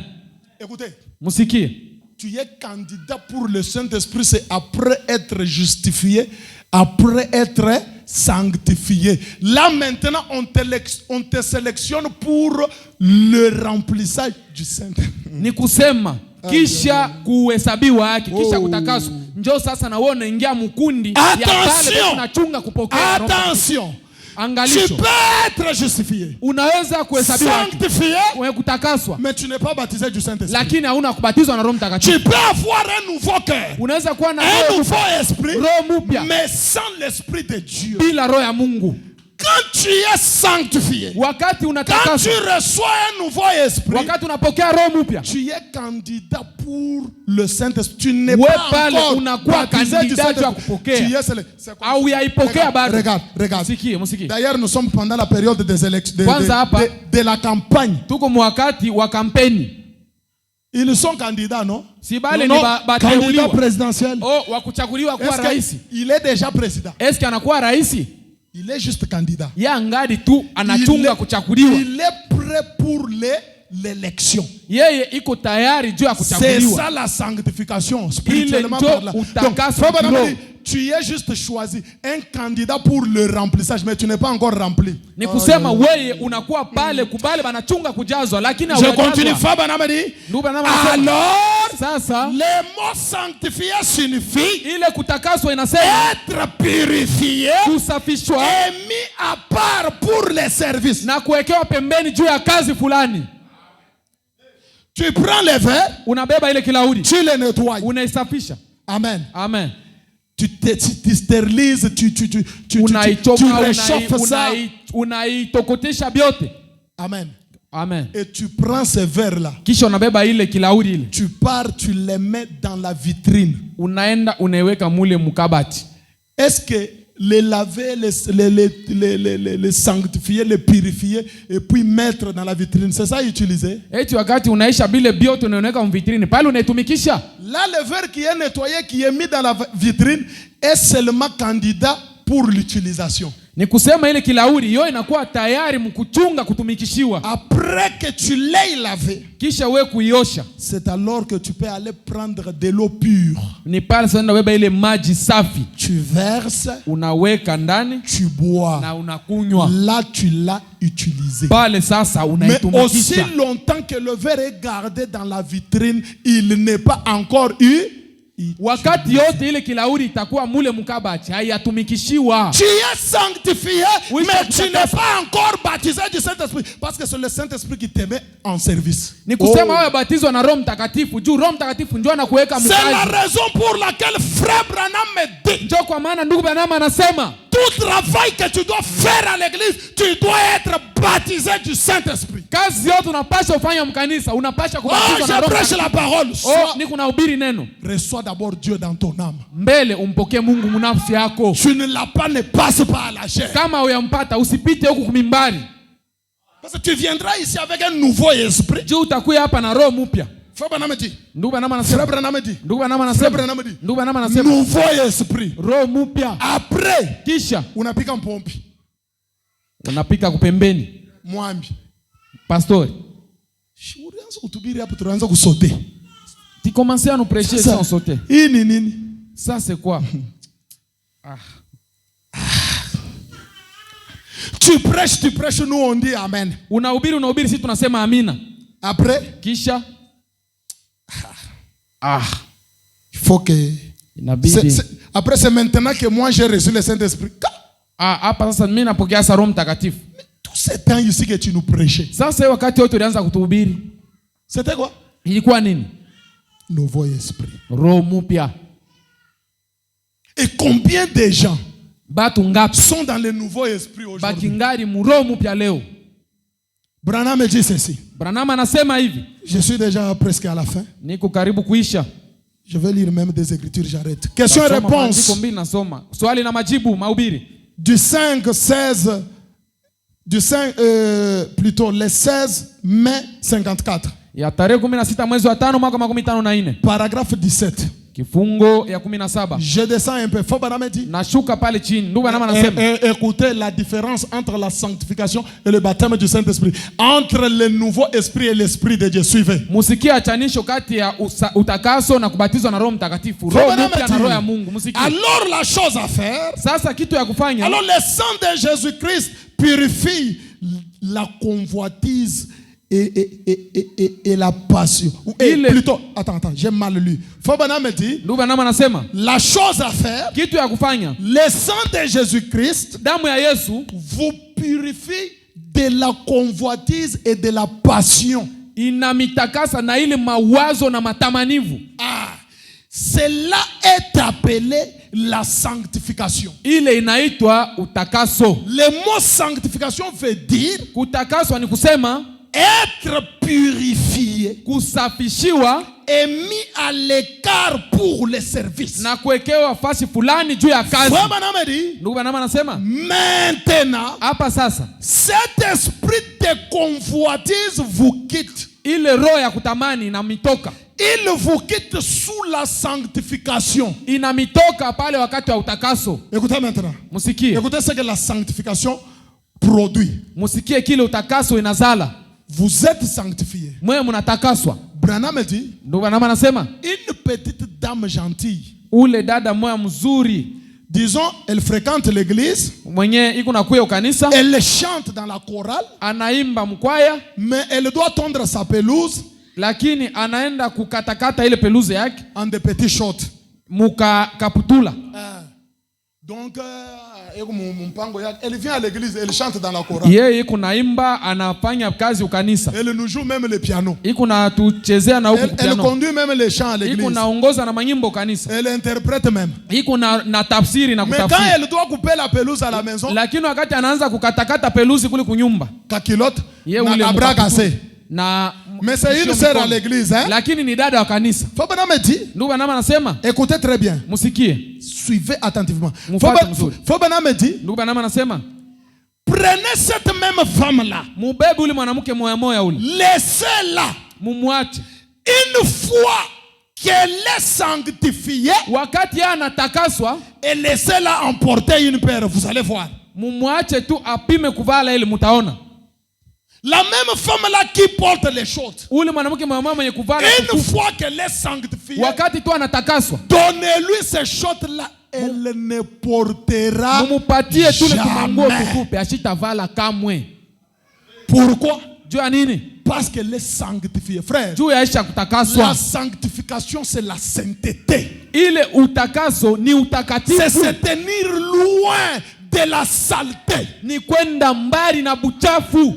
Branham continue, il dit. Branham anaendelea anasema, Il dit, prenez un homme. anasema mbebe mtu mmoja, Laissez cet homme-là mwache ule mtu pale qui commettrait pratiquement un accident en regardant cette femme-là dans la cour. mwenye alipashwa kufanya hata ile ajali mkuangalia mwanamke mkiwanza Eko kumotoka.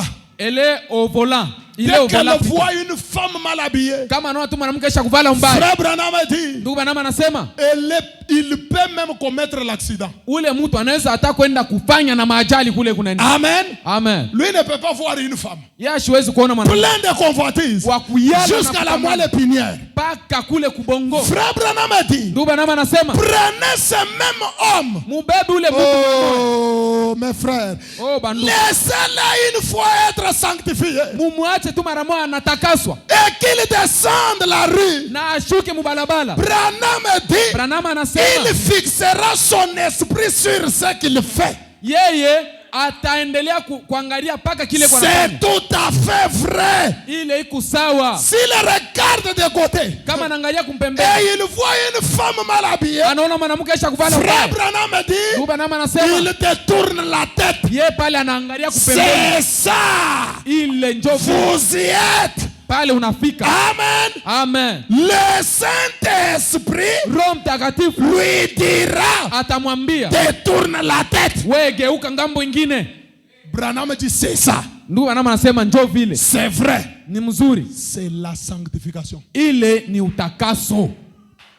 Amen. Donc vous voyez que le nouveau esprit, la sanctification, c'est aussi un autre niveau. Ni kusema ile utakaso, ile roho mpya ni kiwango kingine. Sasa usifurahi kama haupende tena kuangalia banamuka sema mimi napata Roho Mtakatifu. Hapana. Ne te réjouis Dieu pas t'a quand tu ne seulement regardes pas encore pour dire sanctifié. que non, Il t'a Jésus. juste donné un nouveau esprit. Mungu anakutakasa tu na anakupatia roho mpya. Ce n'est pas Amen. encore le Saint-Esprit. Hayakuwa Roho Mtakatifu bado. Et c'est une période très dangereuse. Na ni kipindi kia hatari sana. Parce que les démons qui étaient en toi, Juu ile mapepo ilikuwa ndani yako, Dieu les a enlevés. Mungu anaitosha. Amen. Amen. Il t'a purifié. Anakusafisha. Fais vite. Fanya haraka. Que le trône là, Ile kiti ya que Yesu, la maison là, ile nyumba ile soit occupée. ikuwe na baba. Car si le démon là vient Juu kama ile mapepo et inarudia il trouve que la maison est toujours vide, na inakuta ile nyumba iko wazi, la Bible dit quoi? Biblia nasema nini? Il va aller appeler encore d'autres démons. Ataenda kuita tena mapepo ingine. Batakuwa kuikala amu, tu seras mauvais qu'auparavant, plus mauvais qu'auparavant. Pale banakuya kuyalana, utakuwa mubaya kupita pale ulianjiaka. Peut-être tu étais tellement dominé par le mensonge. Labuda wewe ulikuwa usha kutawaliwa na zambi ya bongo. Dès que Dieu te sanctifie et Wakati le Mungu mensonge anakutakasa, part, ile bongo inatoka. et le Saint-Esprit n'occupe pas cette place-là. Na Roho Mtakatifu asikuye kubeba ile fasi ile. Le mensonge Ile bongo va aller appeler son frère vol. ataenda kuita ndugu yake bwizi. Allons-y d'abord. Twende mbele. La maison là n'est pas encore occupée. Ile nyumba kingari wazi. Tu mentais, tu vois, tu commences à voler. Ulianja kulanda, unaona unakuwa naiba na kuiba. Tu avais la convoitise. Et Dieu te purifie par sa parole. Ulianja kutamani Mungu anakutakasa Tu na ne neno. fais pas vite pour chercher Dieu pour qu'il occupe cette âme-là. Au fanya haraka kutafuta Mungu abebe Qu'est-ce ile que la nafsi. convoitise va faire? Ile kutamani tafanya nini? Il regarde, c'est encore vide. Anaangalia kungari wazi. Maintenant, il va aller. Anaenda sasa. Il va appeler son frère adultère. Aenda kuita ndugu yake busharati. Tu convoitais auparavant. Ulianja kutamani Mais tu. maintenant, Hapa sasa tu pars maintenant suivre. unaenda sasa unaanza na kufata. Et tu fais même des bêtises. Na unaingia sasa ile buovyo. C'est une période très dangereuse. Ni kipindi kia hatari C'est sana. pourquoi ce qu'il faut faire. Ndio maana kile unapaswa kufanya. C'est quoi? Ni nini? C'est quoi? Ni nini? Récupère Dieu, que Dieu occupe l'âme là. Mungu akuye Que abebe l'esprit ile de fasi. Dieu soit là. ile roho ya Mungu ikue pale. Tu étais peut-être insoumise à la maison. Labuda wewe ulikuwa kutokutii kunyumba. Tu écoutes la parole. Unasikia neno. Dieu commence à te tailler. Mungu anaanza kukuchonga. Il enlève toute cette têtutesse. Anatosha ile kichwa nguvu yote. Il enlève cette insoumission là. Anatosha ile kutokutii. Ma sœur, dada, je te conseille na kushauria de prendre Dieu, de chercher Dieu, que son esprit occupe ton âme. Roho yake ou sinon pas, nafsi yako. Kama si vile, dès que cette insoumission vient voir, wakati ile kutokutia anarudia anaangalia, la maison n'est pas encore occupée. Hii nyumba kuyakuwa mtu wa kuingia. Il va aller chercher les renforts. Atenda kutafuta bengine. Auparavant, c'était la têtutesse. Zamani ilikuwa tu kichwa nguvu. Maintenant là, hapa sasa, unaanza kubamba na bwana mango wewe una nicheze. Il commence même à toucher les maris aux habits. Oui. Njo vile. C'est pourquoi. Njo kwa maana la maison doit toujours être occupée. Nyumba inapaswa kuwa paka na mtu wa kuikala amo. Amen. Mubebe fashi kama peko buchafu. Prenez seulement un endroit où il y a une brousse. Viens construire une maison là. Kuya uyenge nyumba pale. Et laisse cette maison là sans porte. Sans que quelqu'un soit là. Acha ile nyumba bila kuweka milango wala mtu kuingia amo. Aba bandume bakupita mbarabara babuana banini batanza kwenda kutafuta babene kwa kuingia nabo. Batanza kufanisha mabuchafu mule. Maintenant toutes les bêtises se passeront là-bas. Les gens vont venir faire pipi là-bas. Amen. Batu bya buchafu byote bitakuwa pale. Quand l'âme n'est pas occupée vraiment, sache que kama nafsi haina kuikala en danger. Pale uko muhatari. Amen. Je lis même la dernière citation ici. Nasoma hii andiko ya mwisho. Je suis dans la dédicace d'une église, paragraphe 14 à 15. Niko ile kutolewa kwa kanisa kifungu ya 14-15. Prêché le 8 juillet 59. Ya tarehe 8 mwezi wa 7 mwaka 1959. Je vais lire en soma mkwenda naruka. Fabana me dit ceci. Ndugu Branham anasema hivi. Suivez-moi attentivement. Munifate mzuri. Fabana me dit alors, anasema sasa, le sang de Jésus-Christ, damu ya Yesu Kristo, par la sanctification, kupitia utakaso, entre et purifie ce cœur de tout péché. Inaingia na takasa ile moyo na buchafu yote. Et déracine chaque élément du péché.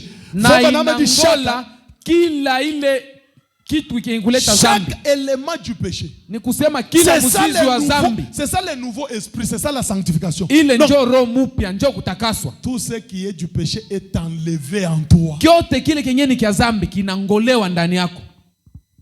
Je ne sais pas si l'église me comprend. Siwe kama kanisa kunaelewa. Tout ce ayant trait au péché. Kyote kile kenye kiko tukinaangalia zambi. Le sang de Jésus te purifie de cela. Ile damu ya Yesu inakutakasa na ile. Faut bien continuer à le dire. Ndio bana maendelea anasema. Les mots sanctifiés.